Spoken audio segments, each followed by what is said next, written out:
Hello students, welcome back to my YouTube channel books and talks. मैं आप सभी को अपने यूट्यूब चैनल पे स्वागत करती हूँ एंड आई रियली होप कि आप लोग को ये वीडियो पसंद है।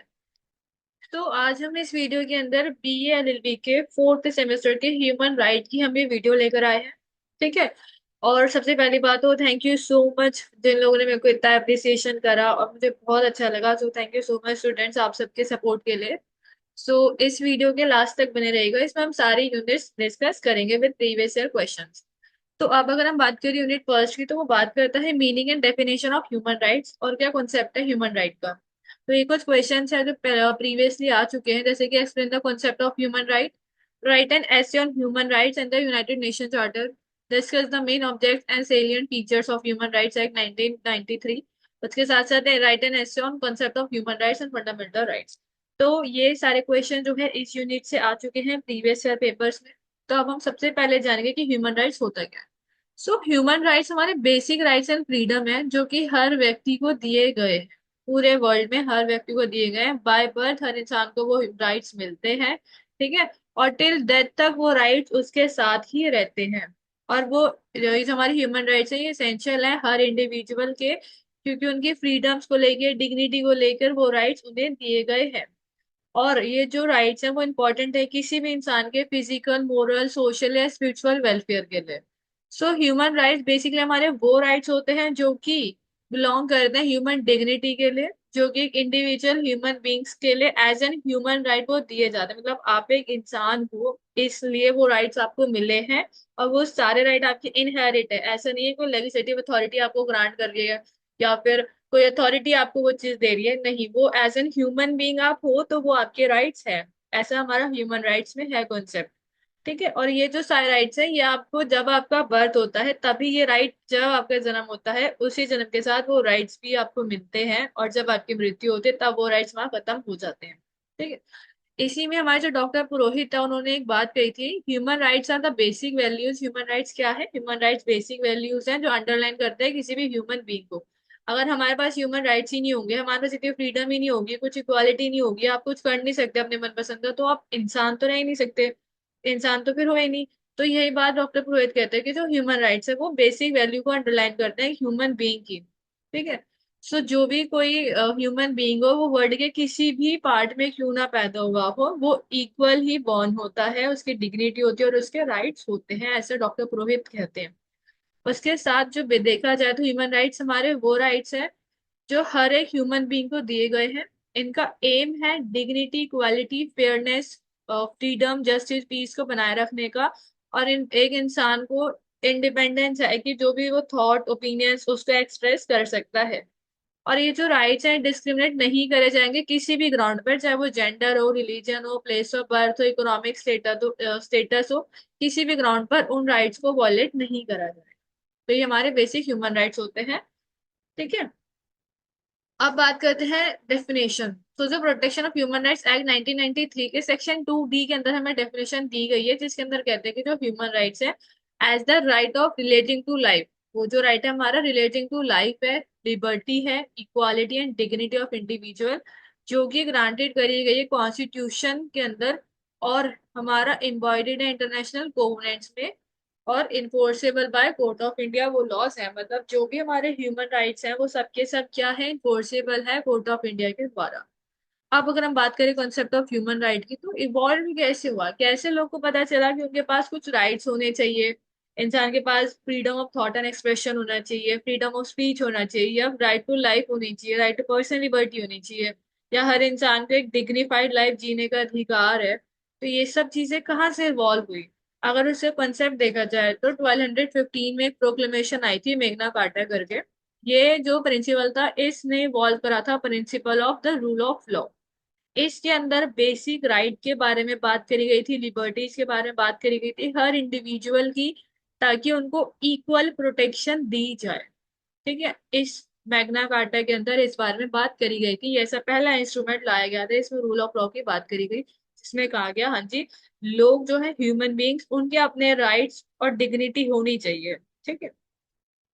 अब अगर आता है ना development of human rights in India, तो इंडिया के अंदर डेवलपमेंट ऑफ ह्यूमन राइट्स तो एंशियंट पीरियड से ही होती आ रही है, ठीक है, वैदिक पीरियड से ही वो डेवलपमेंट हो रही है। तो थोड़ा सा वैदिक के बारे में, मिडिवल के बारे में, फिर आफ्टर वर्ल्ड वॉर उसके बाद ये चीजें ऐसे ऐसे आगे बढ़ाना अगर आता है ऐसे क्वेश्चन तो। वरना नॉर्मल है, यहीं से ही 1215 का जो मैग्ना कार्टा है वहां से आप एवोल्यूशन स्टार्ट कर सकते हो। उसके बाद एक वर्जीनिया डिक्लेरेशन आई थी 1776 में। इसके अंदर कहा गया था जितने भी मेन एंड वुमेन है वो बाय नेचर इक्वली फ्री है एंड इंडिपेंडेंट है, एंड उनके खुद के सर्टेन इनहेरिट राइट है। और वो जो राइट्स हैं वो सारे इनहेरिट राइट है, मतलब कोई बॉडी या कोई भी अथॉरिटी उसको ग्रांट नहीं कर रही, वो उन्हें अपने आप ही मिलते हैं, बाय नेचर उनको वो राइट्स दिए गए हैं। The French declaration of rights of man 1789 में आई। अब इसमें जो मैन वर्ड है ये मैन, वुमेन और मैन दोनों के लिए यूज करा गया है। इसमें कहा है कि कोई भी मैन जो पैदा होता है वो फ्री पैदा होता है और वो फ्री ही रहना चाहिए। उसके भी इक्वल राइट्स हैं, जिसमें हमने इंक्लूड करे हैं natural rights, rights to liberty, property, security and resistance to operation, ये सारे के सारे उसके अंदर इंक्लूड करे गए। बाकी इसका जो ब्रीफ है आप एक बार यूनिट फर्स्ट में गो थ्रू कर लेना, उसमें भी इसके बारे में मेंशन है। उसके बाद जो टर्निंग पॉइंट आया, जो बहुत ज्यादा नेसेसिटी पड़ी ह्यूमन राइट्स की, वो हमारा सेकेंड वर्ल्ड वॉर के बाद पड़ी, क्योंकि जब सेकेंड वर्ल्ड वॉर हुआ तो उस टाइम पे इतने हीनियस क्राइम हुए थे ह्यूमैनिटी के अगेंस्ट कि उस टाइम पे देखा गया कि जो फंडामेंटल राइट्स उनको टोटली सप्रेस कर दिया गया था। उधर उस टाइम रियलाइज हुआ कि जो ह्यूमन राइट्स हैं उसको रिस्टोर करना बहुत ज्यादा जरूरी है, ताकि इंटरनेशनल लेवल पर भी पीस एंड सिक्योरिटी को बनाया जा सके। तो फिर क्या हुआ, सेकेंड वर्ल्ड वॉर के बाद हमारा मेन जो था ह्यूमन राइट्स पर फोकस सेकेंड वर्ल्ड वॉर के बाद गया, जिसमें एक प्रोक्लेमेशन इशू करी थी प्रेसिडेंट फ्रैंकलिन डी रोosवेल्ट ने, एक प्रोक्लेमेशन इशू करी थी। वो हमारी जनवरी 6 1941 में करी गई थी, जिससे नाम दिया गया था फोर फ्रीडम्स। इसमें कहा गया freedom mean supremacy of human rights, मतलब फ्रीडम क्या है, फ्रीडम का मतलब है ह्यूमन राइट्स का सुप्रीम होना। Everywhere, our support goes to those who struggle to gain these rights to keep them। ये कहते हैं कि हमारा जो सपोर्ट है उन लोगों को जाता है जिन्होंने ये राइट्स हमें प्रोवाइड कराने में स्ट्रगल करा, and now we have to keep them. तो ऐसा इन्होंने कहा था, फ्रैंकलिन डी रोosवेल्ट ने कहा था 6 जनवरी 1941 में, जिसको फोर फ्रीडम्स का नाम दिया गया। अब ये जो डिक्लेरेशन यूनाइटेड नेशन ने साइन करी थी जनवरी 4 1942 में, वॉशिंगटन में साइन करी गई थी, और ये ऐसी फर्स्ट डॉक्यूमेंट थी जिसके अंदर टर्म ह्यूमन राइट्स को यूज करा गया। और ये जो राइट्स थे ये हमारा इंटरनेशनल कंसर्न का मैटर बने। वर्ल्ड वॉर 2 खत्म होने के बाद ये सारे राइट्स हमारे इंटरनेशनल कंसर्न का मैटर बने। अब अगर ह्यूमन राइट्स एक्ट 1993 की बात करें, देखो ह्यूमन राइट्स एक्ट 1993 पे क्वेश्चन आ जाता है, डायरेक्ट एक्ट का आ जाता है, जो हमने पीछे देखा था, काफी इसके ऑब्जेक्टिव फीचर्स पूछ लेते हैं। तो इसके सेक्शन 2(1) सब क्लॉज जी के अंदर हमें ह्यूमन राइट्स बताया है, rights relating to life, liberty, equality and dignity of individual, जो कि गारंटी करी गई है कॉन्स्टिट्यूशन के द्वारा और हमारा इम्बॉडेड है इंटरनेशनल कोवेनेंट्स में। अब इंटरनेशनल कोवेनेंट्स क्या होते हैं, इंटरनेशनल कोवेनेंट्स कोई भी ट्रीटी एग्रीमेंट हो जिसमें नेशंस ने साइन करे हो तो वो हमारे इंटरनेशनल कोवेनेंट्स होते हैं। और ये जो हमारे राइट्स हैं ये इन्फोर्सेबल बाय हैं, कोर्ट ऑफ इंडिया में राइट को इन्फोर्स करा गया है। अब इसके फीचर्स क्या है, अब इसके फीचर्स ये है कि ये काम करते हैं, सेफ गार्ड करता है हमारे ह्यूमन राइट्स को, right to life, liberty, equality, इन सबको ये सेफ गार्ड करता है।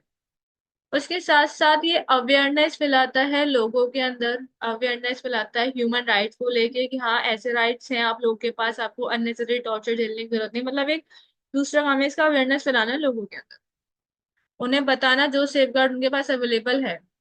उसके बाद इस एक्ट के थ्रू हमने एनएचआरसी और स्टेट कमीशन को हमने एम्पावर्ड करा कि वो इंक्वायरी कर सकती है, जहाँ पे वायलेशन हो रहा है ह्यूमन राइट्स का वहां पे इंक्वायरी कर सकती है, खुद से भी कर सकती है, जो कंप्लेंट रिसीव होती है उन कंप्लेंट के बेसिस पे भी कर सकती है, और इन्वेस्टिगेट कर सकती है सर्कमस्टांसेस को कि क्या कॉजेस रहे। ठीक है। अब और क्या करा इसने, इस एक्ट के थ्रू स्टैब्लिशमेंट हुआ ह्यूमन राइट प्रोटेक्शन का। इस एक्ट ने हमें इफेक्टिव रेमेडीज बताई ताकि हम ह्यूमन राइट्स के अब्यूज को प्रोटेक्ट कर सके और ह्यूमन राइट के अब्यूज के अगेंस्ट में एक्शन ले सके। इसने हमारे स्टैब्लिश करा national human right commission, state human right commission. उसके साथ साथ ह्यूमन राइट्स कोर्ट को स्टैब्लिश करा गया डिस्ट्रिक्ट लेवल पे, ताकि स्पीडी ट्रायल दिया जा सके जहाँ पे ह्यूमन राइट्स वायलेशन हो रहे हैं। और ये जो एक्ट है ये इनकरेज करता है कि स्टडी करा जाए हमारे इंटरनेशनल ह्यूमन राइट्स ट्रीटीज को एंड उनकी इम्प्लीमेंटेशन करी जाए, ऐसा ये एक्ट हमारा कहता है। तो ये थोड़े से फीचर्स थे इस एक्ट के बारे में। आई होप आप लोग को वीडियो समझ आ रही हो। प्लीज अगर किसी ने कोई डाउट हो, प्लीज आप लोग अपना डाउट कमेंट बॉक्स में ड्रॉप कर देना। ये कुछ इसके एडिशनल फीचर्स हैं, जैसे कि ह्यूमन राइट्स यूनिवर्सल। जो ह्यूमन राइट्स है वो यूनिवर्सल है, एवरी नूक एंड कॉर्नर तक ह्यूमन राइट्स सबको दिए गए हैं। ठीक है। Human rights and inherit right. ये जो राइट है इनहेरिट राइट है, आपके बर्थ होते ही ये राइट्स आपको मिल जाते हैं, टिल डेथ तक आपके पास ये रहते हैं, कोई आपको इनसे छीन नहीं सकता। Human rights are fundamental. ये जो ह्यूमन राइट्स है हमारे फंडामेंटल राइट्स होते हैं। फंडामेंटल मतलब बेसिक राइट होते हैं जो किसी भी इंसान की इनहेरिटेंस के लिए जरूरी होते हैं। ह्यूमन राइट्स आर इनलाइनेबल, मतलब कि ह्यूमन राइट्स आपसे कोई छीन नहीं सकता। Human rights are never absolute. Human rights है तो सही, लेकिन वो कभी भी एब्सोल्यूट नहीं है, कि अगर वो एब्सोल्यूट हो जाएंगे, जिसमें हमारा सबसे ज्यादा है freedom of speech and expression, क्योंकि अगर वो एब्सोल्यूट हो जाएगा तो कहीं ना कहीं सोसाइटीज एट लार्ज उसको मिसयूज करेंगे, जिससे पीस खत्म होने का चांसेस हैं, तो इसलिए एब्सोल्यूट नहीं है।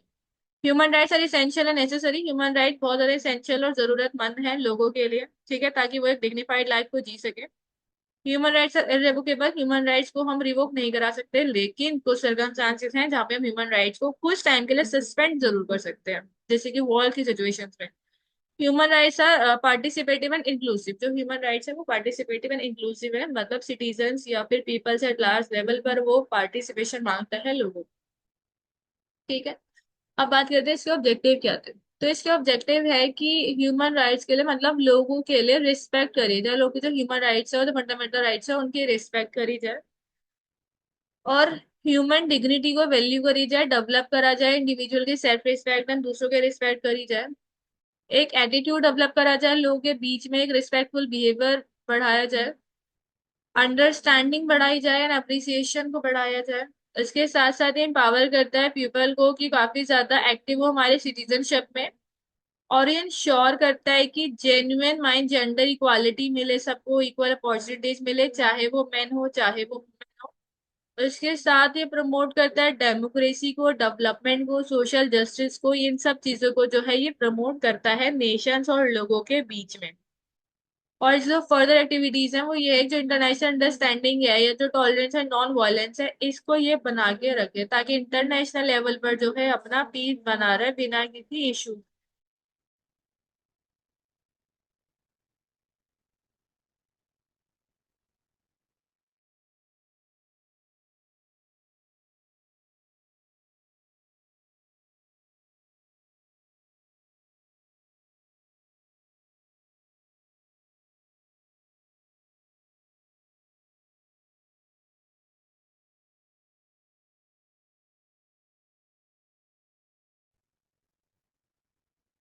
अब अगर हम बात करें यूनिट सेकेंड की, तो यूनिट सेकेंड में हमारा human rights and United nation के बारे में दिया गया है, जिसके अंदर हम इसके चार्टर प्रोविजंस पढ़ेंगे। उसके साथ साथ international protection of human rights, उन सब के बारे में हम इसके अंदर पढ़ेंगे। तो इस यूनिट से जो क्वेश्चन आता है वो बेसिकली आता है, राइट एंड ऐसे on human rights and United Nations charter. उसके साथ साथ क्या ऑब्जेक्टिव है ह्यूमन राइट्स के चार्टर के, और हमें रोल डिस्कस करना है यूनाइटेड नेशन का कि वो किस तरह से प्रमोशन कर रहा है, प्रोटेक्शन कर रहा है ह्यूमन राइट्स का। और हमें की प्रोविजन डिस्कस करना है यूएन चार्टर के, जो हमारे ह्यूमन राइट्स को प्रमोट कर रहे हैं और प्रोटेक्ट कर रहे हैं। उसके साथ साथ ऑर्गन्स ऑफ यूएन। इन सारे क्वेश्चंस का जवाब हमारे इस स्लाइड्स में है, लेकिन अप टू यू आप उसको फ्रेम कैसे करके आते हो, कि एग्जाम में डायरेक्ट तो नहीं लिखो। अगर आपसे पूछा है, फॉर एग्जाम्पल पूछा है रिटन ऐसे human rights United nation charter, तो पहले थोड़ा सा इसका इवॉल्व बताओ कि कहाँ से इसका एवोल्यूशन हुआ, क्योंकि आंसर फ्रेमिंग की एक थोड़ी सी टेक्निक्स होती हैं जिनसे आप थोड़ा बेटर स्कोर कर सकते हो, जिसमें से वन ऑफ द ये भी होती है कि आप जब भी आंसर राइटिंग स्टार्ट कर रहे हो तो पहले उसका एवोल्यूशन बताओ, थोड़ा बहुत उसके बारे में पहले बताओ सामने वाले को। ठीक है, उसके बाद मुद्दे पर आओ। अब बात करते हैं relationship between United nation and human rights. तो जो ह्यूमन राइट्स है वो क्या है, हमारे बेसिक फंडामेंटल राइट्स है, फ्रीडम है, जो कि हर इंसान को दिए गए हैं इस वर्ल्ड के अंदर, जिसे हम नेचुरल राइट्स भी कहते हैं।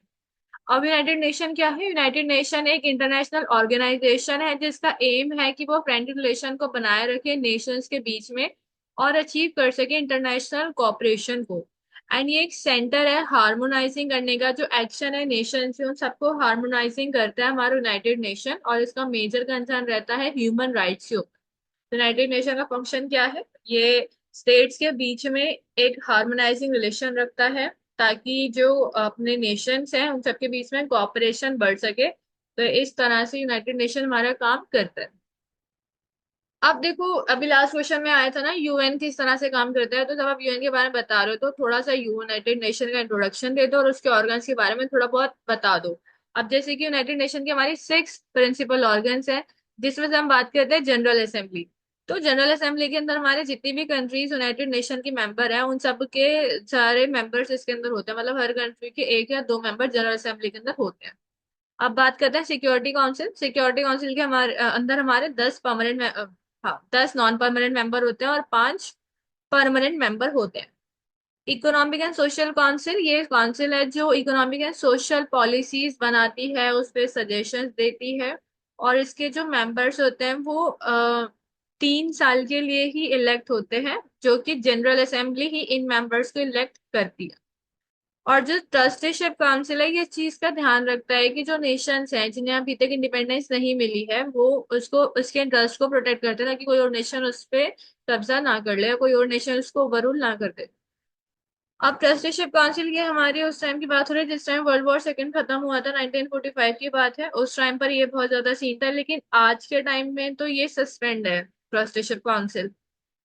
और इंटरनेशनल कोर्ट ऑफ जस्टिस, ये हमारा basically international court of justice है। ये जितने भी डिस्प्यूट्स होते हैं उन सबको सेटल करवाने में मदद करता है, पीसफुल उनको सेटलमेंट कराता है। और इसका हेडक्वार्टर हमारा हेग, नीदरलैंड के अंदर इसका हेडक्वार्टर है। और ये सीक्रेट राइट मतलब कि जितने भी यूएन स्टाफ मेंबर्स हैं वो सारे के सारे इसके अंदर अपना डे टू डे का वर्क करते हैं, ठीक है ना। और इसके अंदर एक सेक्रेटरी जनरल होता है जो कि हमारा एडमिनिस्ट्रेटर ऑफिसर होता है सेक्रेटराइट के अंदर। तो ये हमारी 6 मेन ऑर्गन होती है यूएन। अब बात करते हैं चार्टर प्रोविजन के। तो यूनाइटेड नेशन की स्टार्टिंग ये ऐसे है कि we the people of United Nation determined to reaffirm faith in fundamental human rights, in the dignity and worth of human person, in equal rights of men and women, and of nations large and small।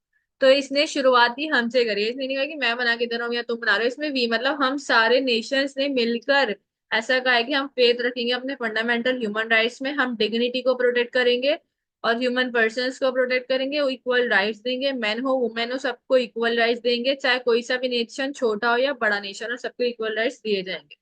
अब इसका जो हमने सिर्फ main articles पढ़ने हैं इसके जो कि हमारे इंपॉर्टेंट हैं प्रोटेक्शन ऑफ ह्यूमन राइट्स को लेके, जिसमें से आर्टिकल फर्स्ट हमारा बात करता है purpose of United Nation to maintain international peace and security. ये कहता है कि हमारा जो यूएन है उसका मेन एम क्या है कि इंटरनेशनल पीस एंड सिक्योरिटी को बनाए रखे, जिसमें ये मेजर्स ले सकता है प्रिवेंट करने के लिए, किसी भी टाइप के थ्रेट्स को प्रिवेंट करने के लिए मेजर्स ले सकता है। ये एडजस्टमेंट कर सकता है ताकि हार्मनी बनी रहे इंटरनेशनल डिस्प्यूट्स में। अगर डिस्प्यूट हो रहे हैं उसको हार्मोनाइज कर सके ताकि वॉर तक सिचुएशन ना पहुंचे। ये डेवलप करता है फ्रेंड रिलेशन नेशंस के बीच में एंड वर्ल्ड पीस को बहुत ज्यादा स्ट्रेथन करता है, उसके साथ साथ इंटरनेशनल कोऑपरेशन को अचीव करवाता है। इसका काम है कि इंकरेज करना रिस्पेक्ट ऑफ ह्यूमन राइट्स के रिस्पेक्ट को बढ़ाना, फंडामेंटल फ्रीडम्स की रिस्पेक्ट को बढ़ाना, उसके साथ साथ जो फ्रीडम है वो बिना किसी डिस्क्रिमिनेशन के बढ़नी चाहिए। तो ये इसका मेन हो गया हमारा आर्टिकल 1, ठीक है। अब आर्टिकल 1 के बाद हम बात करते हैं आर्टिकल 8 की। तो ये जो आर्टिकल 8 है इसका वो बात करते हैं यूनाइटेड नेशन जो होगा वो एक ऐसा प्लेस होगा जिसमें कोई रिस्ट्रिक्शन नहीं होगी on eligibility of man and women to participate in any capacity under condition of equality in its principal and subsidy. ये कहता है कि यूनाइटेड नेशन किसी भी तरह के रिस्ट्रिक्शन नहीं रखता है एलिजिबिलिटी पर, चाहे वो मेन हो या वुमेन हो, वो किसी अपनी कैपेसिटी में वो पार्टिसिपेट कर सकते हैं। आर्टिकल 13 बात करता है General Assembly shall initiate study and make recommendation for the purpose. आप देखो जो हमारी जनरल असेंबली है वो क्या कर सकती है, जनरल असेंबली रिकमेंडेशन दे सकती है, ठीक है। ह्यूमन राइट्स के लिए जनरल असेंबली क्या कर सकती है, अपनी अपनी स्टडीज रिकमेंडेशंस पॉलिसीज दे सकती है, जिसमें कि इनका मेन मोटिव होना चाहिए कि इंटरनेशनल कोऑपरेशन को बढ़ाया जाए और इंटरनेशनल रिलेशन को बढ़ाया जाए सोशल फील्ड में। इसी के साथ आर्टिकल 55 बात करता है चैप्टर 9 का, जो बात करता है यूनाइटेड नेशन शेल क्या करेगा, प्रमोट करेगा higher standard of living, full employment provide करेगा एंड कंडीशन देगा, इकोनॉमिक एंड सोशल प्रोग्रेस की कंडीशंस देगा। तो ये सारी बात करता है हमारा यूएन चार्टर। इसके साथ साथ ये सॉल्यूशन देगा इंटरनेशनल इकोनॉमिक सोशल हेल्थ से रिलेटेड, अगर नेशनल लेवल इंटरनेशनल लेवल पे जो प्रॉब्लम चल रही है उन सब के लिए ये सॉल्यूशंस देगा। कल्चर एंड एजुकेशन के लिए कोऑपरेशन बढ़ाएगा नेशंस के बीच में। इसके साथ साथ ये रिस्पेक्ट बढ़ाएगा एंड ऑब्जर्व करेगा human rights and fundamental freedom को, किसी भी डिस्क्रिमिनेशन, किसी के भी साथ किसी भी तरह की डिस्क्रिमिनेशन ना हो। आर्टिकल 56 जो है वो ये कहता है कि जितने भी मेंबर्स होंगे यूएन के, वो प्लेज करेंगे कि वो जॉइंट एंड सेपरेट एक्शन लेंगे कॉपरेशन करने के लिए इस ऑर्गेनाइजेशन के साथ, और जो इसका पर्पस है उसको सब लोग मिलकर अचीव करेंगे। आर्टिकल 62 कहता है कि जो चार्टर है ऑथराइज करता है economic social council and the council to make initiates. तो ये जो काउंसिल है ये क्या करेगी, इनिशिएट करेगी, स्टडीज करेगी, रिपोर्ट बनाएगी और रिकमेंडेशन देगी उन सारे मैटर्स को जो कि international economic social cultural education या हेल्थ से रिलेटेड जो मैटर है उन सब के अंदर क्या करेगी ये काउंसिल, अपनी रिपोर्ट तैयार करके देगी। उसके साथ साथ ये रिकमेंडेशन करेगी कि जो ह्यूमन राइट्स है उसको प्रमोट करा जाए, फंडामेंटल फ्रीडम्स को प्रमोट करा जाए इंटरनेशनल लेवल पर, जिसके लिए सेमिनार कॉन्फ्रेंसेस कर सकती है। ऐसी आर्टिकल 68 बात करता है कि इसके प्रोसीजर के बारे में। सो जो काउंसिल है वो as a setup commission economic and social field के लिए, तो वो प्रमोशन करेगी ह्यूमन राइट का। एंड जो कमीशन है उनको रिक्वायर्ड है कि जितने भी फंक्शन है, मतलब कमीशन को एस्टेब्लिश करेगी, वो कमीशन के बिहाफ पर काम करेगी और वो कमीशन रिपोर्ट सबमिट करेगी। आर्टिकल 76 कहता है stipulated that one basic objective और ट्रस्टीशिप सिस्टम, ये कहता है कि इंकरेज करेगा रिस्पेक्ट की for human being and for fundamental freedom for all without any destruction, ताकि किसी को भी किसी लेवल पे डिस्टिंक्शन ना हो। और जो है रिकॉग्नाइजेशन करेगा इंटरडिपेंडेंस का लोगों का आपस में वर्ल्ड लेवल पर। ठीक है, और लोग इसमें नेशंस की बात है। तो अब अगर यूएन चार्टर के मेन प्रोविजंस आते हैं तो आप ये सारे प्रोविजंस इसमें मेंशन कर सकते हो, या जिस उस टाइम पे आपको जो याद आते हैं, बेसिकली आर्टिकल 1, 13, 55, 56, 62 ये सब आप उसमें मेंशन कर सकते हैं। अब बात करते हैं प्रोटेक्शन ऑफ ह्यूमन राइट। तो जो यूनाइटेड नेशन एजेंसी है वो as a security council international court of justice को एंगेज करती है इन्फोर्समेंट एक्शंस के लिए। मतलब हमारा सिक्योरिटी काउंसिल है वो, और इसके साथ साथ जो हमारा इंटरनेशनल कोर्ट ऑफ जस्टिस है वो एंगेज करता है कि जितने भी एक्शन है उनका इन्फोर्समेंट कराया जाए। Only they have competence to pass binding resolution और इशू बाइंडिंग जजमेंट, ये लोग के पास पावर है कि ये बाइंडिंग जजमेंट या बाइंडिंग रेजोल्यूशन पास कर सकते हैं। The United Nations in past has been able to promote and protect human rights by number of ways। अब कुछ इस तरह से लोग ह्यूमन राइट्स को प्रोटेक्ट करते हैं, जिसमें कि human right of consciousness, codification of law of human rights, मतलब कि जितने भी ह्यूमन राइट्स लॉज हैं उन सबको कोडिफाई कर सकते हैं, उन सबको अमेंड कर सकते हैं। मॉनिटर करते हैं लोग ह्यूमन राइट्स को, और मॉनिटर करने के लिए एनजीओ भी स्टेब्लिश करा देते हैं जो कि ह्यूमन राइट्स का ध्यान रखते हैं ताकि कहीं पे भी वायलेशन ना हो। प्रोसीजर फॉर इंडिविजुअल कंप्लेंट, इसमें इंडिविजुअल कंप्लेंट का प्रोसीजर भी दिया गया है। उसके साथ साथ ये एज एन एडवाइजरी सर्विस भी अपना जो है प्रोटेक्ट करता है ह्यूमन राइट्स को। तो इस तरह से यूएन प्रोटेक्ट करता है ह्यूमन राइट्स को। अगर आता है कि यूएन कैसे ह्यूमन राइट्स को प्रोटेक्ट कर रहा है, तो सबसे पहले यूनाइटेड नेशन के बारे में बताइए, उसके थोड़े से प्रिंसिपल ऑर्गन बता दीजिए और किस तरह से वो प्रोटेक्शन कर रहा है। उसके बाद आप ये सब कुछ इसमें बता सकते हैं और इसको एक्सप्लेन कर दीजिएगा, और इसकी फुल एक्सप्लेनेशन आपको विद नोट्स मिल जाएगी यूनिट सेकंड के अंदर, जो ऑलरेडी डली हुई है। लिंक मैं नीचे डिस्क्रिप्शन में डाल दूंगी। अब बात करते हैं डिक्लेरेशन ऑफ ह्यूमन राइट, मतलब कि universal declaration of human rights. इसमें जो आता है वो डायरेक्ट ही आता है कि what is the concept of universal declaration of human right. What is universal declaration of human right 1948? Is it a legal document accepted by all international laws jurists have different legal constitution of different nation adopted its provision? तो ये कुछ ऐसे answer हैं जो आप अपनी तरफ से भी बना के लिख सकते हैं, क्योंकि ऑब्वियसली ह्यूमन राइट्स की बात है तो ज्यादातर नेशंस ने इसके प्रोविजंस को अडॉप्ट करा है, जैसे कि भारत भी उनमें से एक है। आप ह्यूमन राइट्स को as a fundamental rights constitution में देख सकते हैं, एज एन डीपीएसपी भी आप ह्यूमन राइट्स को कॉन्स्टिट्यूशन के अंदर देख सकते हैं। ये चीज आप इसमें एक्सप्लेन कर सकते हैं। What is the concept of declaration of human rights, अभी हम पढ़ेंगे। Write a brief note on civil and political rights, covenant on civil political and sovereign traditional human fundamental right, ये आगे वाले यूनिट के इसमें आ गए। अब ये जो आइडिया है ह्यूमन राइट्स प्रोटेक्शन का, ये हमारा कब रिसीव हुआ था? ये हमारा कंसीव्ड हुआ था अटलांटिक चार्टर 1941 में, एंड जो डिक्लेरेशन थी यूनाइटेड नेशन की वो 1942 में ये जो था ड्राफ्ट हुआ था, जो कि ड्राफ्टिंग कमेटी ने इसको ड्राफ्ट करा था, और वो जो कमिटेड थी वो ह्यूमन राइट्स कमीशन ने अपॉइंट करी थी। फिर क्या हुआ इन फरवरी 1947, अब इसकी यूनाइटेड नेशन यूनिवर्सल डिक्लेरेशन की बात हो रही है, तो हम इसके अंदर 1942 में जो फोर फ्रीडम्स आई थी उसके बारे में भी इसमें मेंशन कर सकते हैं। अब क्या हुआ, फरवरी 1947 में फर्स्ट सेशन हेल्ड हुआ था इसका कमीशन का ह्यूमन राइट्स को लेके। अ ग्रुप था जिसके अंदर एलेनवर रोजवॉल्ड थे, जो कि इन्होंने ड्राफ्टिंग कमेटी को बेगिन करा, इन्होंने इंटरनेशनल बिल बनाया ह्यूमन राइट्स का। फिर जो थर्ड सेशन था हमारा 1948 में हुआ जून में, जिसमें जो रिपोर्ट थी ड्राफ्टिंग कमेटी की उसको फाइनली अडॉप्टेड करा गया एंड ड्राफ्ट करा गया उसको सबमिशन के लिए ह्यूमन राइट्स के लिए। उसके बाद जो डिक्लेरेशन थी वो प्रोक्लेम करती है by the United nation general assembly in Paris 10 दिसंबर 1948 में। डिक्लेरेशन का यूनिवर्सल प्रोक्लेमेशन हुआ था, जनरल असेंबली ने करा था। एज अ, इसमें कहा गया था as a common standard of achievement for all peoples and all nations, it set out for the first time fundamental human rights to be universally protected and it been translated। अब ये जो है ना universal declaration, इसने कहा 10 दिसंबर 1948 को Paris में कि भाई ये एक ऐसे रूल्स हैं, ऐसे राइट्स हैं जो कि एक कॉमन स्टैंडर्ड हमें अचीव करना है लोगों का, हर नेशन के अंदर हमें ये कॉमन स्टैंडर्ड जो है लोगों का अचीव करना है। First time fundamental human rights को यूनिवर्सली प्रोटेक्ट करा गया इसके थ्रू, मतलब सारे नेशंस ने इस चीज पर एग्री करा और इसको ट्रांसलेट करा जा चुका है। ओवर 500 लैंग्वेजेस से ज्यादा इसको ट्रांसलेट करा गया। अभी जो डिक्लेरेशन थी इसके अंदर 30 आर्टिकल्स थे और इसके अंदर एक प्रियम्बल भी था, जिसके अंदर जो हमारे आर्टिकल्स थे उसमें थे हमारे political rights and cultural rights, covering इसके अंदर civil economic and social and cultural rights, ये सारे के सारे राइट इसके अंदर कवर हो रहे थे।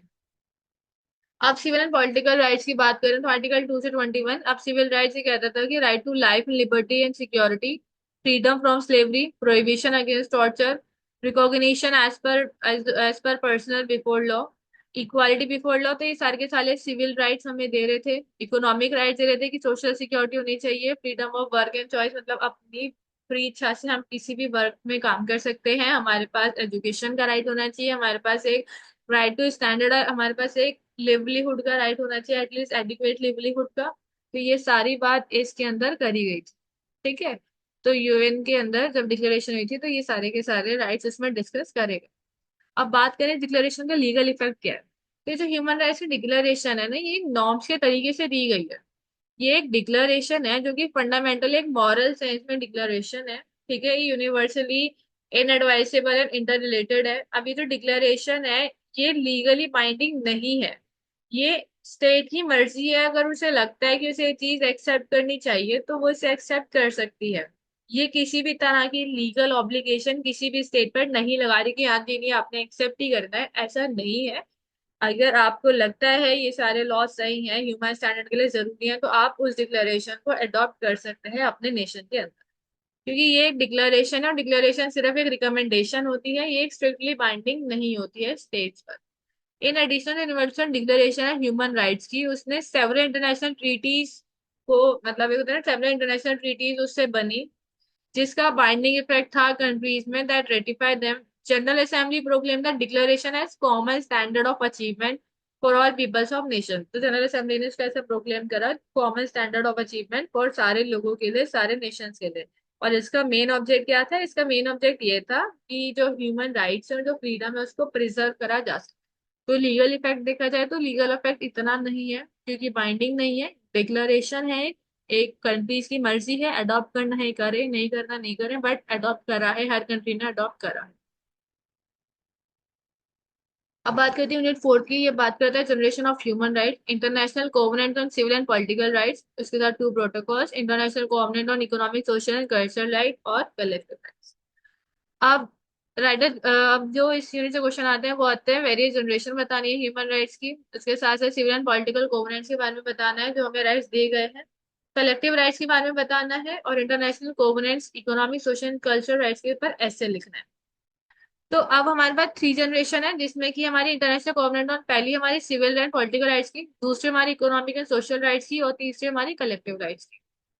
अब जो हमारी फर्स्ट जनरेशन है जो कि हमारी सिविल एंड पॉलिटिकल राइट्स, तो ये एक ऐसा पार्ट है इंटरनेशनल बिल का ह्यूमन राइट्स का, इसके अंदर कुछ यूनिवर्सल डिक्लेरेशन है जिसको हम ICCPR के नाम से भी जानते हैं, international covenant on civil and political right के नाम से भी जानते हैं। अब ये जो है इफेक्ट में आई थी ठीक है, UDHR universal declaration of human right ने से इफेक्ट में लाया। 16 दिसंबर 1966 में अडॉप्ट हुआ।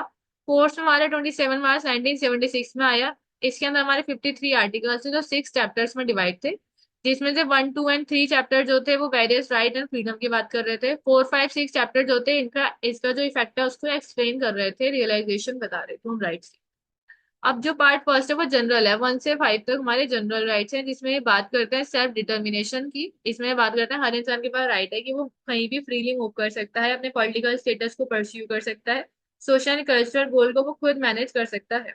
दूसरा बात करता है आर्टिकल 4, जिसमें आधे इसमें बात करते हैं हमारे stipulated right and obligation of the state party, जिसके अंदर ऑब्लिगेशन दी हुई है स्टेट की कि वो नेसेसरी स्टेप्स को अडॉप्ट करेगा लॉ एंड लेजिस्लेचर के अंदर, वो ऐसे मेजर्स बनाएगा जिसके जो कोवेनेंट राइट्स को इफेक्ट में ला सके, और ये काम करेगा कि जो इक्वल राइट्स है मेन एंड वुमेन को उसको इंश्योर करा जा सके। तो पार्ट सेकंड जो है स्टेट की ऑब्लिगेशन के बारे में हमें बता रहा है।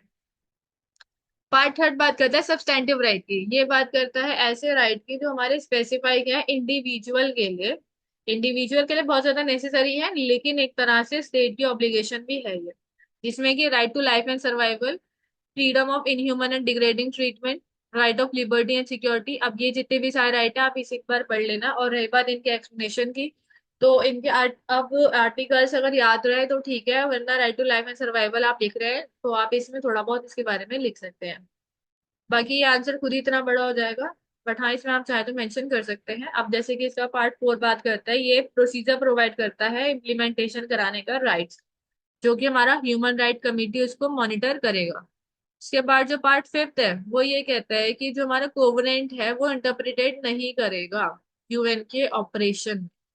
उसके बाद जो इनहेरिट राइट है लोगों के, वो एंजॉय कर सकते हैं, यूटिलाइज कर सकते हैं फुल्ली एंड फ्रीली उनके नेचुरल वेल्थ एंड रिसोर्सेज।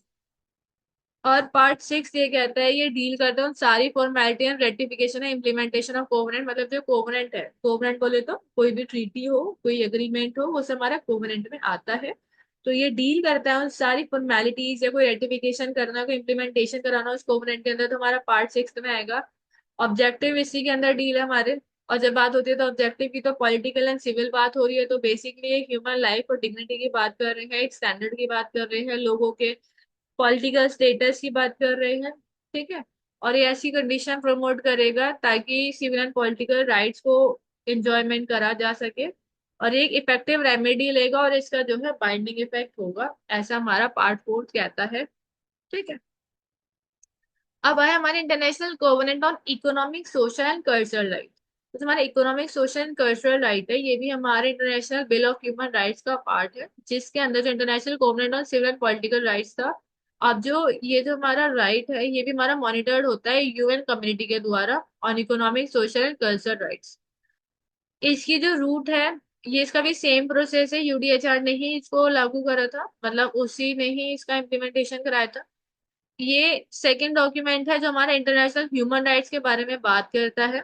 ये हमारा 16 दिसंबर 1966 में अडॉप्ट हुआ था, और इनफोर्स में 3 जनवरी 1976 में इन्फोर्समेंट में आया था। इसके अंदर 31 आर्टिकल्स थे जो कि 5 पार्ट्स मतलब 5 पार्ट्स में डिवाइड थे। अब क्या कहता है इसका पार्ट 1 ये कहता है कि ये डील करता है सेल्फ डिटर्मिनेशन के लिए, इंक्लूडिंग कि कोई भी व्यक्ति फ्रीली डिटरमाइन कर सकता है उसके पॉलिटिकल स्टेटस को, अपना इकोनॉमिक सोशल एंड कल्चरल गोल को वो खुद मैनेज कर सकते हैं। ठीक है, पार्ट 2 कहता है ये स्टैब्लिश करता है प्रोग्रेसिव रियलाइजेशन को। इसके अंदर ही रिक्वायर होता है ये जो राइट है रिकॉग्नाइज करा जाता है कि बिना किसी डिस्क्रिमिनेशन के किसी भी ग्राउंड को हर इंसान को प्रोग्रेस करने का मौका दिया जाए, हर इंसान को वो अपॉर्चुनिटी मिले जिससे वो प्रोग्रेस कर सके।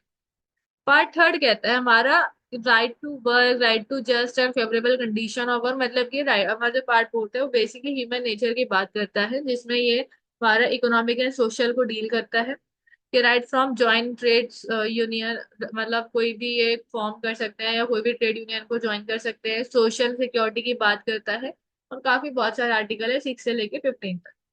पार्ट 4 बात करता है आर्टिकल 16 से 25 तक, ये गवर्न एंड रिपोर्टिंग की बात करते हैं कि मॉनिटरिंग, मतलब ये जो कोवेनेंट है इसको मॉनिटरिंग कैसे करा जाएगा, कैसे पार्टीज का इम्प्लीमेंटेशन होगा, किस तरह से इसको इम्प्लीमेंट करा जाएगा या किस तरह से इसको मॉनिटर करा जाएगा या किस तरह से प्रोसीजर होगा, वो सब कुछ इसके अंदर है हमारा पार्ट 4 के अंदर।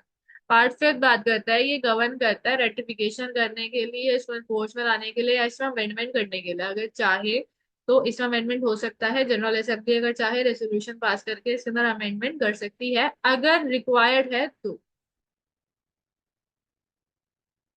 अब अगर मैं बात करूँ कलेक्टिव राइट्स की, तो कलेक्टिव राइट्स कौन से होते हैं? तो कलेक्टिव राइट को हम थर्ड जनरेशन कहते हैं।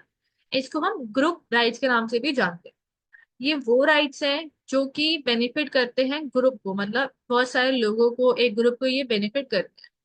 ये वो राइट्स हैं जो कि vest and ever exercise by an individual. ये कोई इंडिविजुअल इसको एक्सरसाइज नहीं कर सकता, बाय ग्रुप ये एक्सरसाइज करे जाते हैं।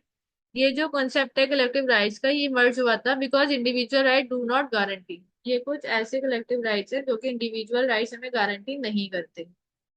The educate protection of indigenous people इसके अंदर इंक्लूडेड है। उसके साथ साथ ये हमारा जो माइनॉरिटीज है उसके इंटरेस्ट को भी प्रोटेक्ट करता है। अब कितने प्रकार के हमारे कलेक्टिव राइट्स होंगे, जिसमें हमारा right to self determination, right to safe environment, क्योंकि ये वो सारे राइट हैं जो, ऐसा तो नहीं ना एनवायरनमेंट सिर्फ मेरा है आप लोग का नहीं है, एनवायरनमेंट तो सबका है, हम सभी का है, पूरे ग्लोबल लेवल पे सबका है, उसको प्रोटेक्ट करना।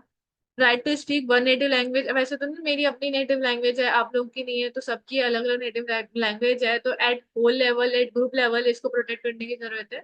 ऐसे राइट जो एट ग्रुप लेवल प्रोटेक्ट करे जाते हैं उन सबको हमारा कलेक्टिव राइट्स के अंदर आते हैं।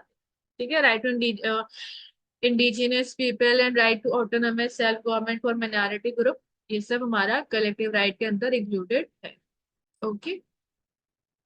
अब बात करते हैं European convention of human rights. अभी हमारी यूनिट फिफ्थ स्टार्ट हो गई है। अब ये जो यूनिट फिफ्थ है इसमें से डायरेक्ट क्वेश्चन आते हैं, तो यूरोपियन कन्वेंशन का डायरेक्ट आ जाएगा या फिर अमेरिकन कन्वेंशन का आ जाएगा।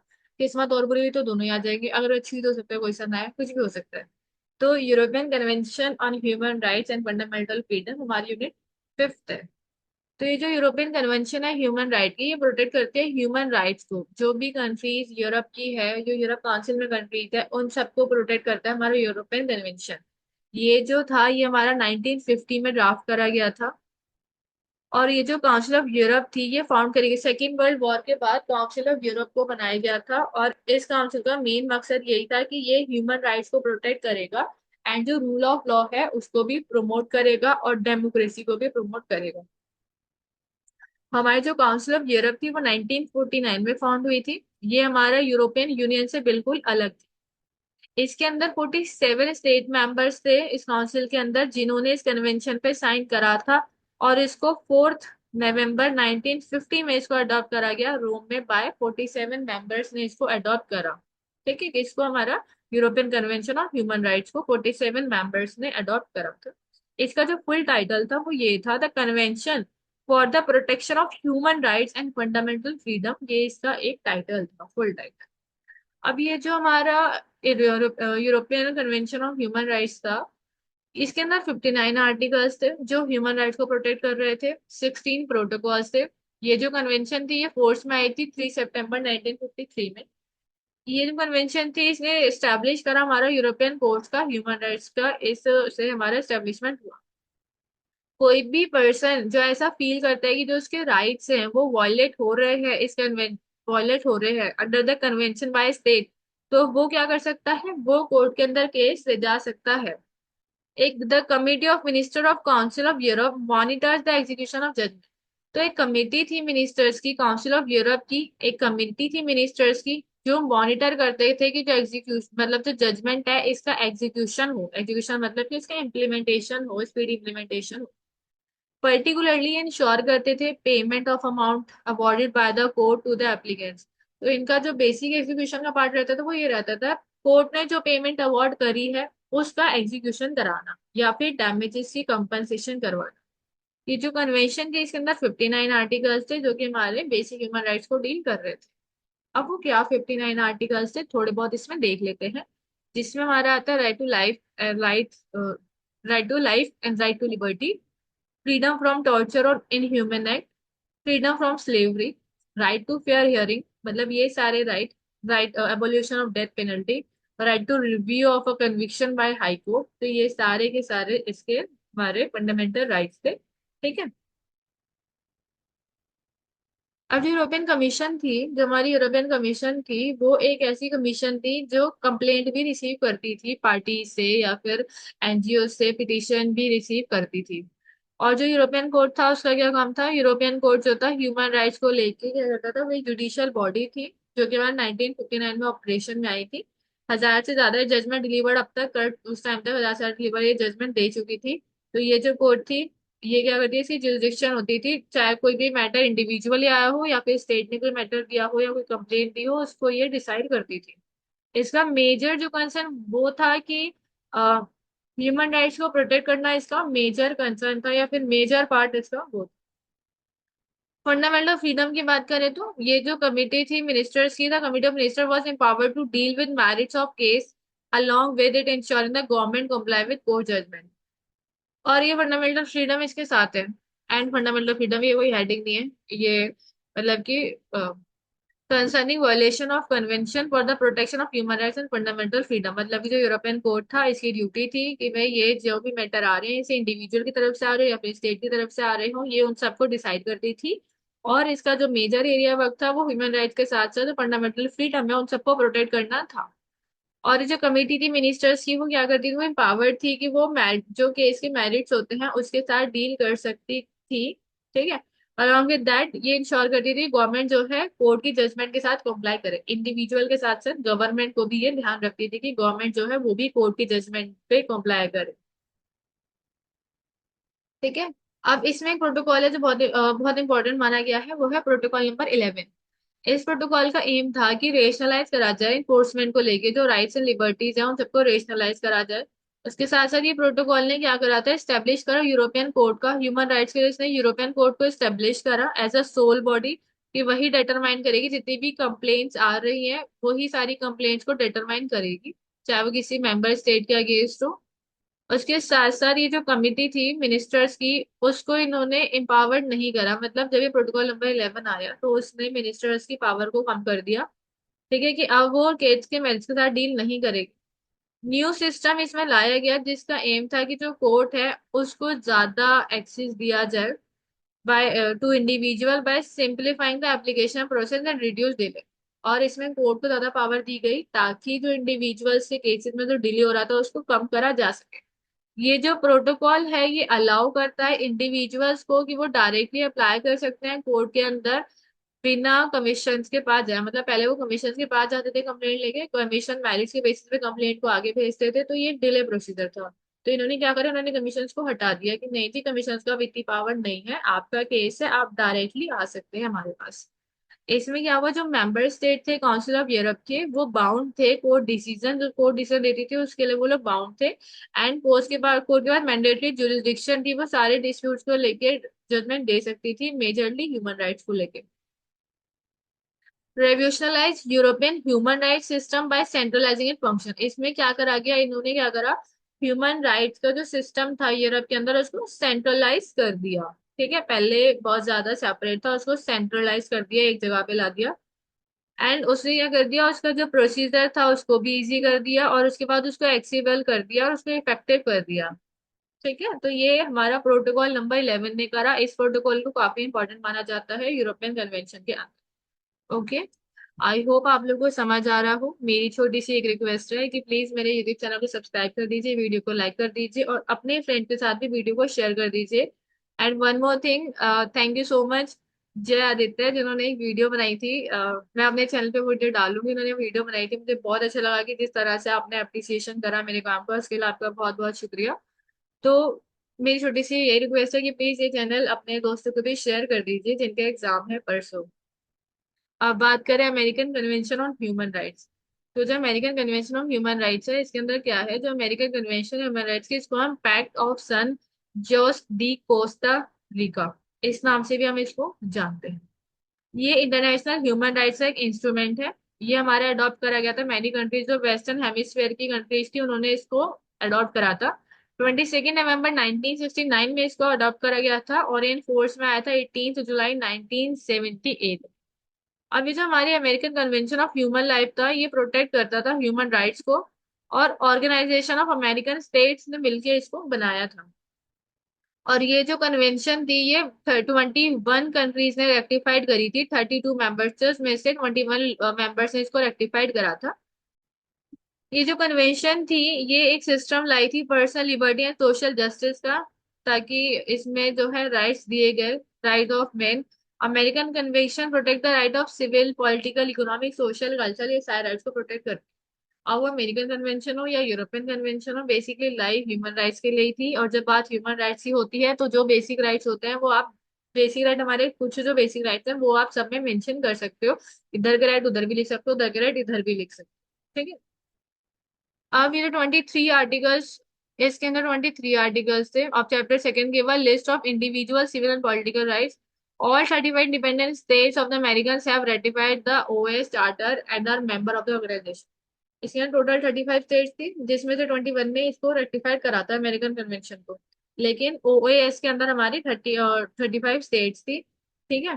जिसमें से कुछ मेन स्टेट्स इन्हें माना जाता है: अर्जेंटीना, बेल्टोस, बेलिजे, बोलिविया, ब्राजील, कनाडा। अब सिविल एंड पॉलिटिकल राइट्स की बात करें, so right to judicial judicial personalities, right to human treatment, freedom from slavery, right to privacy, right to assembly, right to nationality, right to participate in government activities, ये सारे right आप लिख सकते हो। इसके साथ साथ आप पीछे वाले राइट भी इसमें मेंशन कर सकते हो, क्योंकि राइट्स तो सभी के बेसिक ही हैं कहीं ना कहीं, civil and political rights. Economic and social rights क्या आते हैं: right to work, right to social security, right to health and healthy environment, right to food, right to education, ये सारे इनके सोशल इकोनॉमिक कल्चर राइट्स थे। Restriction impose करी गई थी कुछ राइट्स पे। कुछ सिचुएशन थी जिसमें फ्रीडम को सस्पेंड करा जा सकता था, जैसे कि वॉर के टाइम पे, पब्लिक डेंजर के टाइम पे, या फिर इमरजेंसी के टाइम पर, या जिससे इंडिपेंडेंस को थ्रेटन हो, उस सिनेरियो में जो राइट्स है उनको सस्पेंड करा जा सकता है। इसमें मैकेनिज्म थे अमेरिकन कन्वेंशन के अंदर, इसके अंदर American commission on human rights थी, उसके साथ साथ American courts of human rights. और American commission of human right ये क्या थी: एक क्वासी जुडिशियल, एक क्वासी पॉलिटिकल बॉडी थी जो स्टैब्लिश करी थी ओएएस ने, और अमेरिकन कन्वेंशन मिशन ने इसको करा था, जिसके अंदर 7 मेंबर्स। और जो कमीशन थी ये रिसीव कर सकती थी पिटीशन किसी भी व्यक्ति से, एनजीओ से, स्टेट से या मेंबर स्टेट से पिटीशन को रिसीव कर सकती थी। कौन? हमारी अमेरिकन कमीशन ऑन एचआर। जैसे यूरोपियन में चल रहा था ना, European commission of human rights और European court on human rights, ऐसे अमेरिका में था European commission of human right and American court of human rights. दो इधर भी थे, दो उधर भी थे। लेकिन वहां पे सस्पेंड कर दिया गया था प्रोटोकॉल 11 के द्वारा, यहाँ पे ऐसा कुछ सस्पेंड नहीं हुआ था, ठीक है। Inter America court of human right ये कोर्ट था ह्यूमन राइट का, जो कि एक ऑटोनोमस जुडिशियल इंस्टीट्यूशन था, जो टुगेदर अमेरिकन कमीशन के साथ मिलकर ह्यूमन राइट्स पर काम करता था। ये क्या करते थे? ह्यूमन राइट्स को प्रोटेक्ट करते थे, ठीक है। ये जो कोर्ट था इसके अंदर 7 जजेस थे, shall on the highest moral judgment who have a high competence in human right. और इसके अंदर जो 7 जजेस थे उनकी काफी ज्यादा हायर कॉम्पिटेंसी थी, और ह्यूमन राइट्स के बारे में उन्हें बहुत ज्यादा नॉलेज थी, तो वो इसके 7 जजेस थे, ठीक है, हमारे कोर्ट के अंदर। और कमीशन में भी हमारे 7 मेंबर्स थे जो पिटीशन वगैरह रिसीव करते थे, ये डिसीजन देते। इसका भी वही प्रोसेस है, कमीशन के पास जाओ फिर कोर्ट के पास। अमेरिका उसमें यूरोपियन में भी यही था, पहले कमीशन के पास जाओ फिर कोर्ट के पास जाओ, लेकिन प्रोटोकॉल 11 से हमने कमीशन को कम करके कोर्ट को डायरेक्ट पावर दी थी, ठीक है। अब बात करें यूनिट 7 की। ये यूनिट इंपॉर्टेंट है, इस यूनिट से तो क्वेश्चन आते ही आते हैं मोस्टली। तो मैंने वैसे United nation national human right institution के ऊपर तो क्वेश्चन 2-3 बार आ चुका है। National commission for women, national commission for child and national commission for minorities, ये टॉपिक है इंपॉर्टेंट, इसके ऊपर भी क्वेश्चन आ ही जाता है। जैसे कि explain the minority rights and scope of their protection in India, explain the provision relating to the investigation by the National Human Rights Commission, discuss the role of National Human Rights Commission in the protection of human rights and its citizens, discuss the constitution, function and powers of National Human Rights Commission। तो इस तरह से हमारे ये question आते हैं। अब बात करते हैं नेशनल ह्यूमन राइट्स कमीशन। अभी तुम्हारी नेशनल ह्यूमन राइट्स कमीशन है, ये क्या है? ये एक बॉडी है, it's a body of law जो सेटअप करी गई है प्रमोट एंड प्रोटेक्ट करने के लिए ह्यूमन राइट्स को, सिटीजन के मतलब जो इंडिया के सिटीजन है उन सबके ह्यूमन राइट्स को प्रोटेक्ट और प्रमोट करा जा सके, इसलिए नेशनल ह्यूमन राइट कमीशन को एस्टेब्लिश करा गया। ये जो ह्यूमन राइट्स इंक्लूड करता है rights related to life, liberty, equality, dignity, each individual के सारे राइट्स से रिलेटेड है हमारा ह्यूमन राइट्स। ये जो राइट्स हैं ये हमारे कॉन्स्टिट्यूशन में भी गारंटी करे गए हैं और हमारे इंटरनेशनल गवर्नेंस में भी ये एम्बॉयडेड है और हमारे इंडिया कोर्ट्स के अंदर ये इन्फोर्सेबल है। और that was establish in 1993 under the protection of human rights act. अब हमारे जो protection of human rights act है उसकी डेफिनेशन के अंदर ये सब कुछ ऑलरेडी मेंशन है कि ह्यूमन राइट्स के अंदर क्या इंक्लूड होता है, क्या उनका इन्फोर्समेंट है। अब ये जो एक्ट था ये अमेंड हुआ था 2006 में एनएचआरसी के हेडक्वार्टर हमारे न्यू दिल्ली के अंदर। ठीक। अब बात करें है क्या, तो बेसिकली ये जो है ह्यूमन राइट कमीशन, ये हमारी नेशनल ह्यूमन राइट कमीशन है जो हमारी 1993 में स्टेब्लिश हुई थी। ये एक इंडिपेंडेंट स्टेट्यूटरी बॉडी है जो हमारा protection of human right act 1993 के प्रोविजन के बेस पर ये स्टेब्लिश हुई थी और इसको 2006 में अमेंड करा गया था। ठीक है, इस एक्ट के बाद ये जब स्टेब्लिश हुई थी बॉडी तो इसको 2006 में अमेंड करा गया। अभी जो ह्यूमन राइट्स है हमारे इंडियन इंडिस्पेंसेबल पार्ट है सोसाइटी के, एंड जो ह्यूमन राइट्स है वो हमारा एनएचआरसी उस पर नजर रखता है। NHRC act as a watchdog of human rights in the country. NHRC as a watchdog काम करता है, वो उन पे पूरी तरह से नजर रखता है। ये ये भी देखता है जो राइट्स हैं related to life, dignity and liberty है एज पर सेक्शन 2 के सब क्लॉज 1 में दिया गया है, तो वो सब लोगों को मिले।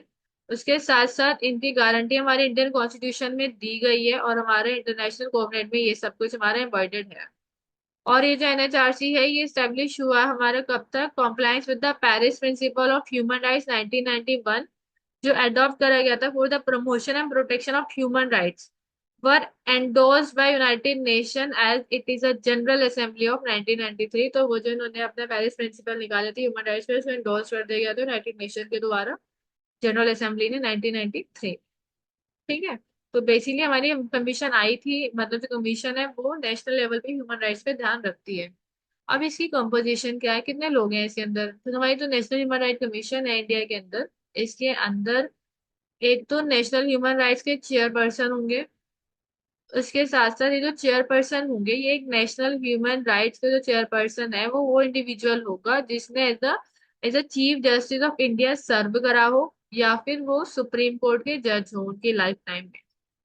वन मेंबर जो कि हमारा फॉर्मर या फिर प्रेजेंट जज हो सुप्रीम कोर्ट के। वन मेंबर जो हमारा फॉर्मर या फिर प्रेजेंट चीफ जस्टिस हो हाई कोर्ट के।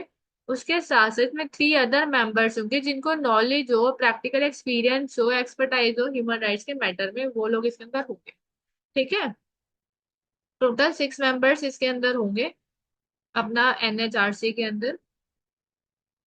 अब इसके फंक्शंस क्या है, तो अगर इसके फंक्शंस की हम बात करें, ये इन्वेस्टिगेट कर सकता है किसी भी कंप्लेन को जो related to violation of human rights, तो कोई कंप्लेन मिल रही है वो इससे इन्वेस्टिगेट कर सकते हैं। और ये फंक्शन हमारे सेक्शन 12 में दिए गए हैं, protection of human right act के सेक्शन 12 में। उसके साथ साथ ये इंटरफेयर कर सकते हैं जुडिशियल प्रोसेस में, किसी भी अगर ये इन्वॉल्व है एनी एलिगेशन एलिगेशन जो ह्यूमन राइट्स के वायलेशन को, तो ये उसके अंदर इंटरफेयर कर सकते हैं। तभी अगर आपने सुना होगा जब भी डेथ पेनल्टी की बात आती है तो सबसे पहले ह्यूमन राइट्स बीच में आ जाते हैं ना, तो वो यही सिनेरियो होता है। It can visit any prison institute under the control of state government to observe the living condition of inmates। मतलब ये जो है किसी भी टाइम मतलब विजिट कर सकते हैं किसी भी प्रिजन में इंस्टीट्यूट को, ये देखने के लिए जो स्टेट गवर्नमेंट के कंट्रोल में जो इंस्टीट्यूट है या जो प्रिजन है उन सब पे निगरानी देखने के लिए, उनको उनको देखने के लिए कि किस तरह से वहाँ पे काम हो रहा है, किस तरह से लोगों को राइट्स दिए जा रहे हैं, किस तरह से उधर प्रोसेस पूरा चल रहा है, उसको इन्वेस्टिगेट ये कर सकते हैं। और उसके बाद उसे इन्वेस्टिगेट करने के बाद मतलब उसको ऑब्जर्व करने के बाद वो एक रिकमेंडेशन दे सकते हैं, अपनी रिकमेंडेशन रिपोर्ट बना सकते हैं। एनएचआरसी रिव्यू कर सकता है प्रोविजन कॉन्स्टिट्यूशन के ताकि ह्यूमन राइट्स को सेफगार्ड करा जा सके, और अगर उन्हें लगता है कि ये चीजें चेंज होनी चाहिए तो उसके लिए ये अपने जो मेजर्स है वो सजेस्ट कर सकते हैं। ये रिसर्च कर सकते हैं ह्यूमन राइट्स की फील्ड के लिए। उसके साथ साथ ये अवेयरनेस फैला सकते हैं, लिटरेसी फैला सकते हैं डिफरेंट मीडिया के थ्रू ताकि एनएचआरसी को प्रमोट करा जा सके हर सेक्टर में, मतलब सोसाइटी के जितने भी सेक्टर हैं उन सब में ह्यूमन राइट्स को प्रमोट करा जा सके। एनएचआरसी के पास पावर होती है कि वो रिकमेंड कर सकता है सुटेबल स्टेप जो वायलेशन को प्रिवेंट करे, उनको ये सजेस्ट कर सकता है। उसके बाद जो प्रेसिडेंट ऑफ इंडिया होते हैं वो उन्हें एनुअल रिपोर्ट मिलती है एनएचआरसी के द्वारा, जिसको ये हाउसेस के सामने ले जा सकते हैं, मतलब वो रिपोर्ट पार्लियामेंट के आगे रखी जा सकती है अगर उसके अंदर कुछ चेंजेस है, मतलब अगर वो चाहते हैं किसी लॉ में चेंज करा जाए तो वो अपनी रिकमेंडेशन रिपोर्ट हाउसेस में दे सकते हैं। अब major issues related to NHRC, ऐसे कौन से मेजर इश्यूज है? आर्बिट्रेरी अरेस्ट एंड डिटेंशन, इन सारी चीजों पे एनएचआरसी काम करता है। Custodial torture, child labour, violence and discrimination against women and children, extra judicial killings, excessive power, sexual violence, LGBT की community, SC/ST right, disable people rights and religious minorities issue, इन सब इश्यूज पे NHRC हमारा काम करता है। अब removal कैसे होगा चेयरपर्सन का? जो भी हमारे चेयरपर्सन, जो भी चेयर मेंबर होंगे, हमारे जो मेंबर्स होंगे नेशनल ह्यूमन राइट्स कमीशन के, वो एक ऑफिस होल्ड करते हैं 3 इयर्स के लिए, या फिर जब तक वो 70 साल के नहीं हो जाते तब तक के लिए वो उस ऑफिस को होल्ड कर सकते हैं। Earlier the tenure of office पहले 5 इयर्स का था, लेकिन जब ये एक्ट आया हुआ, जब 2019 में अमेंडमेंट हुआ, उसके बाद ये 3 इयर्स का हो गया, और 70 इयर्स तक का इंसान के पास टाइम है, 70 साल की उम्र तक वो सर्व कर सकते हैं। अब बात करते हैं, हमने भी पढ़ा NHRC, national human rights commission. अब हम पढ़ते हैं national commission for women's. Women's के लिए भी कमीशन को स्टेब्लिश करा गया। अब ये जो है, इसका मेन इंटेंशन ये था, स्टेब्लिशमेंट करा जाए नेशनल कमीशन फॉर वुमेन का, ताकि जो वुमेन्स है उनको इक्वल अपॉर्चुनिटी मिल सके। इसके अंदर कॉन्स्टिट्यूशनल अमेंडमेंट भी करे गए थे वुमेन्स के फेवर के। इसमें all the national commission for women bill 1990 में इंट्रोड्यूस हुआ था लोकसभा के अंदर। एंड जो नेशनल कमीशन फॉर वुमेन है वो फॉर्म्ड हुआ था हमारा 1992 में। बिल आया हमारा 1990 में, और फॉर्म्ड हुआ हमारा 1992 में under the national commission act 1990। इसकी जो फर्स्ट कॉन्स्टिट्यूशन था, कॉन्स्टिट्यूट हुआ था 31 जनवरी 1992 में, विद जयंती पतानिका, ये जो थी हमारी चेयरपर्सन थी। आलोक Rawat IAS was the first male member of the National Commission of Women। ये क्या करते हैं? ये एनुअल रिपोर्ट को प्रेजेंट करते हैं सेंट्रल गवर्नमेंट के आगे। अपार्ट फ्रॉम दिस, ये सबमिट कर सकते हैं अदर रिपोर्ट्स जो इन्हें सही लगती है। इन केस एनी रिकमेंडेशन उन्हें देनी हो, और अगर ये रिकमेंडेशन किसी भी हाउस में दे रहे हैं, अगर वो एक्सेप्ट नहीं होती है, तो नॉन एक्सेप्टेंस का रीजन उसमें मेंशन होना चाहिए कि वो एक्सेप्ट क्यों नहीं हुआ, चाहे वो स्टेट लेवल पे हो या फिर सेंट्रल लेवल पर। ओके। अब बात करते हैं कॉम्पोजिशन क्या है इसकी। तो अगर इसकी कॉम्पोजिशन की बात करें, तो इसके अंदर भी एक चेयरमैन होंगे जो हमारे सेंट्रल गवर्नमेंट अपॉइंट करेंगे, जो कमिटेड एंड डेडिकेटेड होंगे वुमेन्स के जो राइट्स है उसको सेफगार्ड करने के लिए।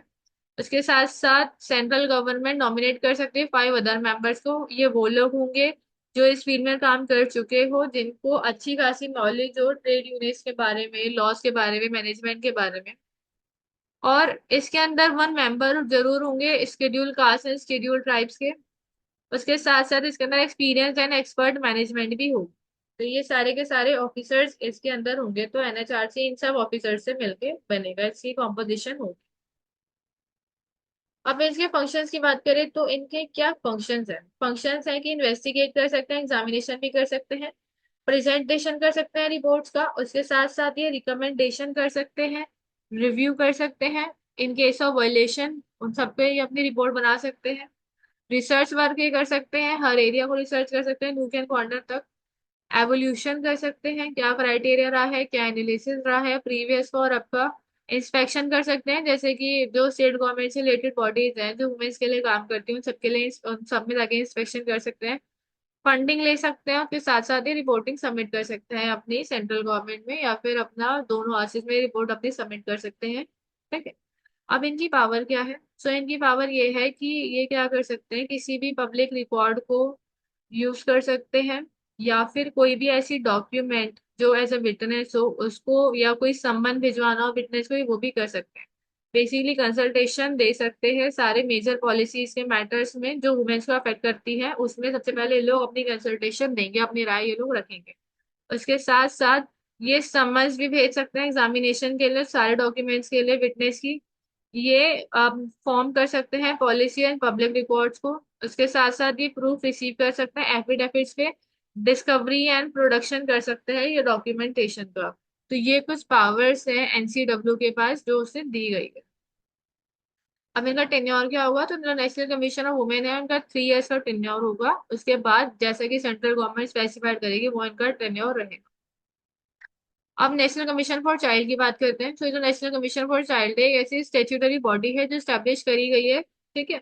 इसके अंदर हम चाइल्ड के राइट्स को प्रोटेक्ट करते हैं, जो कि हमारा protection of child rights act 2005 आया था। ये वर्क करता है चाइल्ड को सेफगार्ड देने के लिए, प्रमोट करने के लिए चिल्ड्रंस के राइट को इंडिया के अंदर।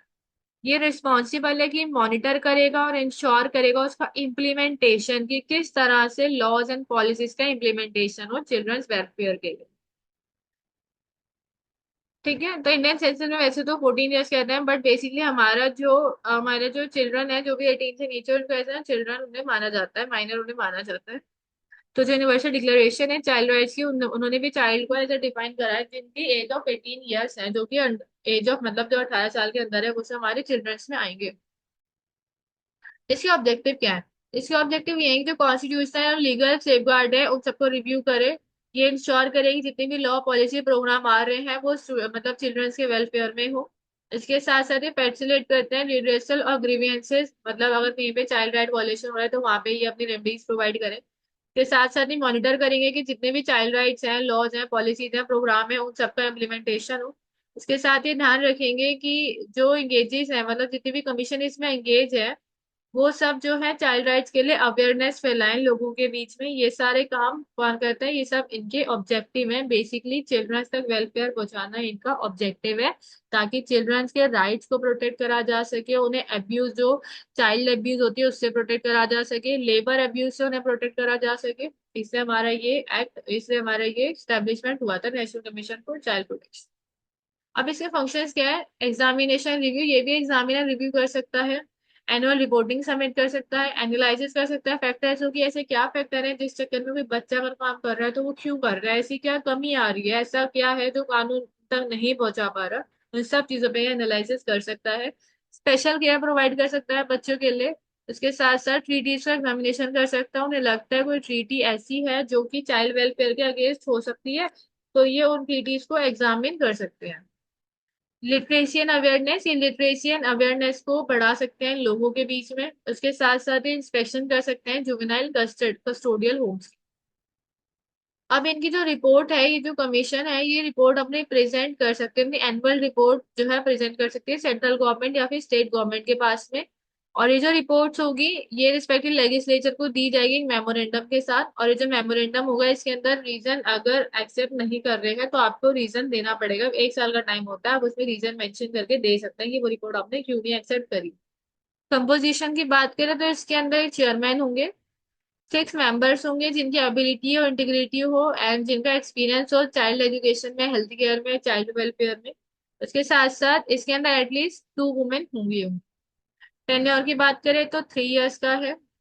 और एज लिमिट 65 इयर्स चेयरपर्सन की, और अदर मेंबर्स की 60 इयर्स। अब आया था नेशनल कमीशन फॉर माइनॉरिटीज। अब जो नेशनल कमीशन फॉर माइनॉरिटीज है, ये ऑल्सो स्टेट्यूटरी बॉडी है, जो कि ओरिजिनली टाइटल है एज अ माइनॉरिटीज कमीशन। ये हमारी with enactment of national commission for minorities act 1992 के थ्रू आया। और ये जो कमीशन थी, ये वर्क किससे करता है? जो हमारी रिकॉग्नाइज माइनॉरिटीज है इंडिया के अंदर, ये सबको इनको रिकॉग्नाइज करता है, उनको प्रमोट करता है। अब इसके अंदर हमारी 6 माइनॉरिटीज इन्होंने बताई हुई है, जिसके अंदर हमारे मुस्लिम्स आते हैं, क्रिश्चियंस आते हैं, सिख्स आते हैं, बुद्धिस्ट आते हैं, पारसीज आते हैं और जैन्स आते हैं। ये सारे के सारे इनको माइनॉरिटी बताया गया है इस एक्ट के अंदर। अब फंक्शन क्या है इसके? अगर इसके फंक्शंस की बात करें तो जो नेशनल कमीशन है, नेशनल माइनॉरिटीज कमीशन जो है, ये परफॉर्म करेगी कुछ फॉलोइंग फंक्शन, जिसमें से इसके होगा कि ये प्रोग्रेस देखेगी और डेवलप करेगी माइनॉरिटीज के लिए। वो देखेगी सेंट्रल स्टेट लेवल पे किस तरह से माइनॉरिटीज को आगे बढ़ाया जाए।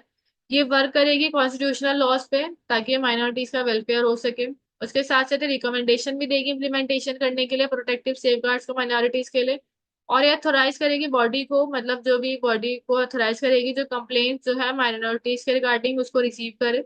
इसके साथ साथ ये इनिशिएट कर सकती है स्टडीज, माइनॉरिटीज के जो इश्यूज हैं जो वो फेस कर रहे हैं उसके रिगार्डिंग ये स्टडीज इनिशिएट कर सकते हैं।